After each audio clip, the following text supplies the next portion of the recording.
Oke, selamat berjumpa kembali. Pada kesempatan ini saya akan menyampaikan tentang aplikasi matrik.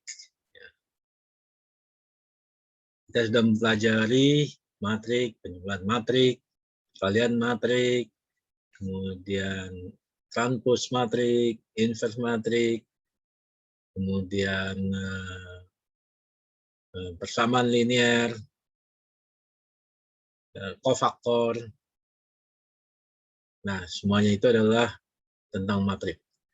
Nah, bagian yang paling banyak dilakukan dalam aplikasi matrik adalah saya berikan pada contoh berikut ini. Matrik digunakan salah satunya pada perhitungan statistik, yaitu yang disebut dengan regresi. Regresi itu adalah suatu model persamaan linier, maka disebut juga dengan regresi linier. Dia ada yang simple regresi. Simple regresi itu artinya dia ada mempunyai variabel X-nya 1 dan Y-nya 1. Jadi model persamaan linearnya adalah Y sama dengan A plus BX. X-nya disebut sebagai dengan variabel independen atau variabel bebas, Y-nya disebut dengan variabel dependen atau variabel terikat. Kalau multiple regresi berarti X-nya banyak, ya. Berarti ada Y sama dengan A plus B1 X1 plus B2 X2 plus sampai dengan Bn Xn. A kita sebut dengan konstanta, baik di simple regresi maupun di multiple regresi. Kemudian B kita sebut dengan koefisien regresi. Oke, A dan X dan Y itu umumnya adalah data pengamatan atau data dari data sekunder, ya, atau data primer. Ya. Bisa data sekunder, bisa data primer. Ya. Jadi untuk membuat model regresi itu bisa data sekunder dan bisa juga data primer. Sebagai contoh di sini akan digunakan dari data sekunder. Data sekunder di sini ada data antara penjualan dan biaya dengan pendapatan dengan biaya iklan. Jadi dari periode 1 sampai dengan periode 10. Ya, berarti data ini dicatat sebagai data sekunder, data time series. Itu data yang dicatat per waktu. Cara membacanya data ini adalah ketika biaya iklannya 10, maka 10 ini bisa 10 juta atau 10 kali per 100.000, tergantung dari satuannya ya. Jadi biaya iklannya 10, maka pendapatannya adalah 44. Nah, ketika biaya iklannya 9, pendapatannya 40. Ketika biaya iklannya 11, pendapatannya 42. Dan seterusnya sampai periode ke-10 ketika biaya iklannya 15, pendapatannya 60. Maka kalau kita perhatikan di sini ada suatu gradasi yang naik ya. Naik dari 10, kemudian 9 naik lagi 11 ya, kemudian 12, 11, 12, 13 naik sampai 15. Jadi ketika biaya iklannya naik terus, maka ternyata pendapatannya juga naik terus ya. Sehingga di sini ada semacam hubungan ya, hubungan antara biaya iklan dengan pendapatannya. Nah, ini yang disebut dengan hubungannya linier. Ya. Nah, data biaya iklan ini, inilah yang kita sebut dengan variabel X-nya ya. Kemudian variabel Y-nya adalah pendapatannya.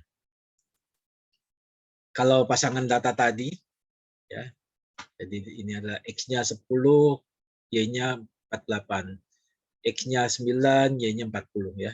Jadi pasangan data ini kalau kita plot dalam diagram pencar namanya, diagram pencar, diagram untuk 2 dimensi, di mana sumbu mendasarnya adalah biaya iklan, kemudian di sini adalah pendapatannya, ya, penjualannya ya, maka akan didapatkan diagram pencarnya atau scatter diagramnya seperti ini.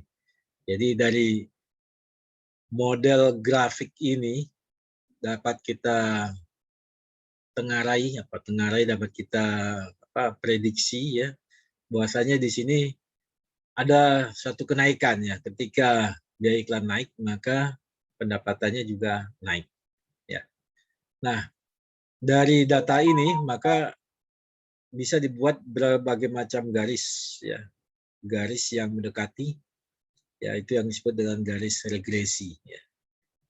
Nah, untuk mendapatkan garis regresi ini, dalam hal ini adalah regresi linear sederhana, maka data tadi kita susun dalam bentuk persamaan linear. Ya, persamaan linear, kita sudah belajar persamaan linear ya. Y sama dengan A plus BX. Y-nya itu adalah pendapatan, sama dengan A plus BX. B-nya itu kuas data, kemudian X-nya itu adalah, di sini adalah biaya iklan. Ya. Jadi biaya iklan itu kita gandengkan dengan koefisien B-nya. Nah, kemudian Y-nya itu sebagai hasilnya. Ya. Jadi sini 44 sama dengan A plus 10B. Data yang pertama ya. Kemudian data yang kedua 40 sama dengan A plus 9B. Dan seterusnya sampai dengan 60 sama dengan A plus 15B. Jadi di sini adalah 10 persamaan. 10 persamaan. Ya. Nah, dalam 10 persamaan ini, yang 10 persamaan linear ini ada dua parameter atau dua variabel, yaitu A dan B. Dua parameter, yaitu A dan B ya. Berdasarkan 10 persamaan itu, maka kita akan mencari berapa nilai A-nya, berapa nilai B-nya. Padahal dengan dua persamaan saja, itu sebetulnya nilai A dan B-nya sudah bisa dicari. Ya. Tapi dengan banyaknya persamaan ini, maka akan lebih baik lagi mendapatkan suatu persamaan regresinya. Nah, setelah kita dapatkan persamaan ini, kemudian persamaan ini kita susun dalam bentuk matrik. Ya. Jadi yang sebelah Y-nya ini kita susun dalam satu matriks yang seperti ini, yang kita sebut dengan matriks Y. Kemudian di sini A itu ada koefisiennya 1, B itu koefisiennya 10, maka kita menjadikan 1 dan 10. Ya. A di sini 1, B-nya 9, di sini 1, 9, dan seterusnya ya, sehingga kita dapatkan suatu matriks A. Nah, matriks A ini dimensinya adalah 10 kali 2. 10 baris, 2 kolom. Ya. Dengan Y-nya adalah 10 baris, 1 kolom, 10 kali 1. Kemudian matriks X-nya itu adalah berupa, isinya berupa A dan B. Jadi kalau A dan B ini, matriks A, B ini kita kalikan dengan matriks A ini, maka dia akan kembali ini adalah A kali 1, 10 kali B. A kali 1, 9 kali B. A kali 1, kemudian 11 kali B, dan seterusnya. Sehingga matriks yang sebelah sini kita sebut dengan matriks Y, matriks yang sini adalah matriks A, kemudian AB ini adalah matriks X. Yang akan kita cari adalah berapa nilai A dan B-nya.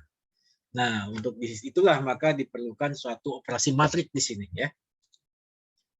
Nah, karena dia mempunyai 10 persamaan linear, maka perumusan untuk menghitung nilai X-nya itu dihitung dengan prinsip metode least square. Metode least square itu adalah suatu metode di mana penyimpangan dari data terhadap regresinya adalah yang seoptimal mungkin.